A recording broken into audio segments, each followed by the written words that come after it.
Salut randonneurs, j'espère que vous allez bien. Aujourd'hui, dans cette vidéo, on va parler de poids et plus précisément, combien pèse mon sac à dos pour le bivouac en hiver. On va regarder élément par élément combien est-ce qu'il pèse et à la fin, on va regarder l'ensemble de mon sac à dos, combien est-ce qu'il pèse à la fin, qu'est-ce que je vais devoir porter ce week-end pour faire mon bivouac, mais surtout restez jusqu'à la fin car je vais vous donner quelques astuces pour alléger votre sac à dos. Allez, c'est parti. On commence par mon sac à dos. Donc ici, c'est un Exped Thunder de 50 litres.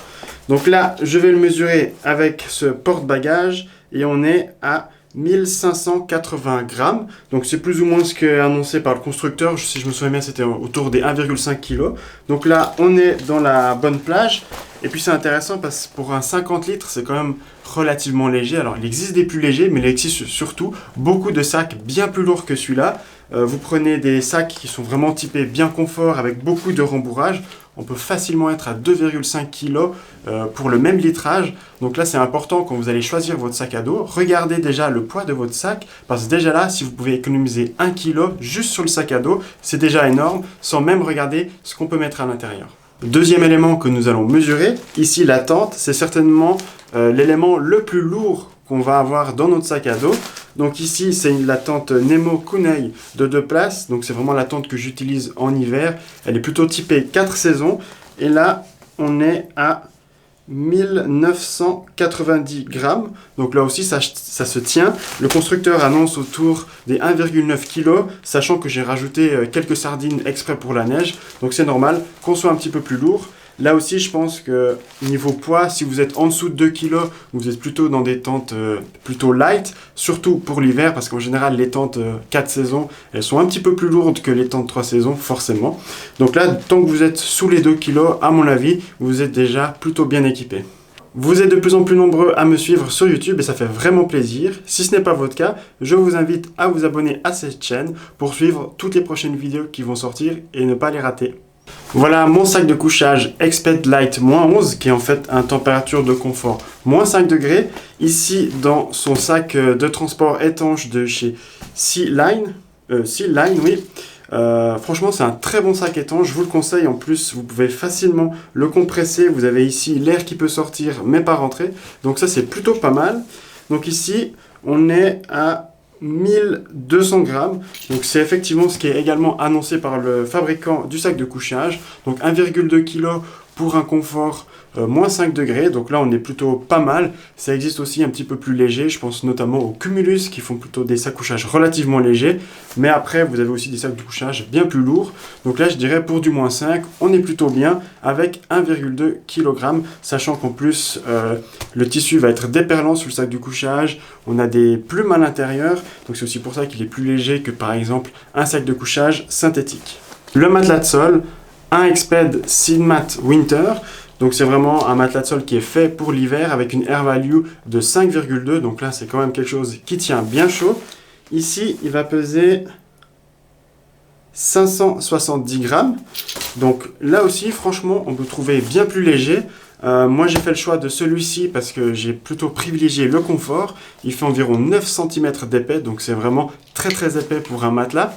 En plus de ça, j'ai choisi la version longue et large, comme ça j'ai plus d'espace pour dormir et c'est vraiment un gain de confort. Donc là, si vous prenez déjà quelque chose de plus adapté en taille, ou en tout cas un petit peu plus petit, plus minimaliste on pourra dire, vous pourrez déjà économiser quelques dizaines de grammes, voire une centaine de grammes. Et ensuite de ça, je sais qu'il y a des marques comme par exemple Sea to Summit ou alors Thermarest qui peuvent faire des versions encore un petit peu plus légères. Par contre, vous allez perdre en confort. Donc là, ça dépend un petit peu de vos priorités. On va regarder maintenant qu'est-ce que je prends avec moi pour rester au chaud. Donc typiquement, durant la nuit, j'ai ici un pull Merino, un pantalon Merino. Donc ça, c'est mes affaires pour dormir. J'ai avec moi dans mon sac à dos également une paire de gants un petit peu plus chauds. Normalement quand je monte j'ai des gants assez légers, mais j'ai ceci avec moi dans mon sac. Et puis pour la nuit je peux également avoir une paire de chaussettes pour garder les pieds au chaud. En général tout ça je mets dans un sac étanche, comme ça m'évite d'avoir des affaires pour la nuit mouillée. Parce que quand même le but de ces affaires là ça va être de nous garder au chaud, donc c'est vraiment important de les protéger. Et là tous mes habits pour rester au chaud, ça pèse 700 grammes. Pour la nourriture, j'utilise tout d'abord ici le Jetboil Zip. Donc c'est lui qui va me permettre de pouvoir cuisiner et surtout avoir de l'eau chaude. Ça c'est très important durant l'hiver. Avec ça, j'utilise une bonbonne de gaz Primus. Donc c'est les bonbonnes spéciales pour l'hiver, donc qui vont mieux résister aux basses températures. Alors jusqu'à 0 degré, on ne se pose pas trop la question, mais dès qu'on est dans du moins 10, moins 15 degrés, avoir une bonbonne comme ça, c'est important. Ça existe en 230 grammes ou en 100 grammes. Moi maintenant je prends plutôt les 230 grammes parce que comme ça me permet d'avoir une bonne réserve et surtout niveau prix, celle-ci c'est quand même bien plus avantageux. Ensuite de ça, j'ai quelques petits snacks pour la journée ou la montée. Fourchette, cuillère, un petit couteau et surtout un repas lyophilisé. En général en hiver j'aime bien prendre des lyophilisés parce que comme ça je mange chaud plutôt qu'un sandwich en été. Donc si je mesure le poids de tout ça pour mon repas, on arrive à 930 grammes. Pour rester dans la thématique de la nourriture, ici on va parler un petit peu de l'eau. Donc moi ici j'utilise un thermos de chez Quechua de 0,8 litres. Donc pourquoi un thermos et pas une bouteille? Tout simplement parce qu'en hiver, si vous avez une bouteille d'eau dans votre sac, il y a bien des chances qu'elle commence à geler, surtout si vous faites des longues randonnées. Donc avoir un thermos c'est quand même plutôt pratique. Et en plus de ça, pendant la nuit, si on a soif, là c'est sûr que la bouteille d'eau elle va geler. Donc c'est bien d'avoir un thermos pour garder l'eau au moins à température ambiante, pour pouvoir la boire directement. Je fais le choix aussi de pas trop prendre d'eau avec moi parce que l'eau c'est certainement un des éléments les plus lourds quand on doit les transporter. Du coup, je fais exprès de prendre ici 0,8 litres parce que de toute manière, j'ai le Jetboil avec moi et du coup, je vais pouvoir faire fondre de la neige et comme ça me permet d'éviter d'emporter trop d'eau avec moi. Donc ici, avec ce thermos rempli de 0,8 litres, on arrive à 1,1 kg. On passe maintenant à la partie confort. Donc ici, j'ai un coussin qui me permet d'avoir plus de confort durant la nuit et surtout ces petits chaussons de bivouac qui me tiennent bien au chaud durant le bivouac en hiver. Donc là, j'ai mis simplement ensemble pour pouvoir mieux les mesurer. Et tout ça ensemble, on arrive à 400 grammes. Donc 400 grammes juste pour avoir un petit peu plus de confort durant mon bivouac. Étant donné qu'on bivouaque dans la neige, je prends également avec moi ma pelle Orthovox. Donc ça m'aide souvent à faire un petit plateau pour pouvoir poser ma tente et des fois à faire des petits murs de neige, creuser une entrée, etc. Donc ça, je la prends toujours avec moi. Donc on est à 440 grammes pour la pelle. Donc ça fait quand même un certain poids, mais bon, vu qu'on est souvent plusieurs à aller en bivouac, on peut également se répartir ce genre de matériel. Après, si vous allez faire de la randonnée dans des endroits un petit peu plus dangereux, il faudra également prendre avec vous votre DVA et votre sonde de recherche avalanche. Maintenant qu'on a pesé chaque élément séparément, vous vous demandez tous, mais combien pèse mon sac à dos de bivouac pour l'hiver? Et la réponse est 8,9 kg. Donc comme vous pouvez le voir, c'est possible même avec un sac à dos pour l'hiver d'être en dessous des 10 kg. Donc après ça c'est mon setup à moi. Il y a des choses qui peuvent se rajouter, des choses qui peuvent s'enlever selon votre utilisation. Typiquement moi avec j'emporte souvent mon drone, ma caméra, etc. Donc là on peut rajouter facilement vite un petit peu de poids. Mais au moins ça vous donne une base, 8,9 kg, c'est atteignable. Après j'ai quand même du matériel qui est plutôt optimisé, même si on peut encore gratter quelques grammes sur certains éléments comme je pense la tente et le matelas de sol qui peuvent être optimisés encore un petit peu. Donc voilà, là ça vous donne une petite base et maintenant on va regarder comment est-ce qu'on pourrait encore alléger ce sac à dos ou alors je vais vous donner quelques astuces pour alléger le vôtre. Première astuce, on l'a dit en début de vidéo, c'est le sac à dos. Donc le sac à dos, c'est souvent quelque chose qui est un petit peu négligé quand on cherche un peu à économiser du poids. Pourtant, c'est lui qui représente quand même un des éléments les plus lourds dans votre sac à dos, c'est lui-même.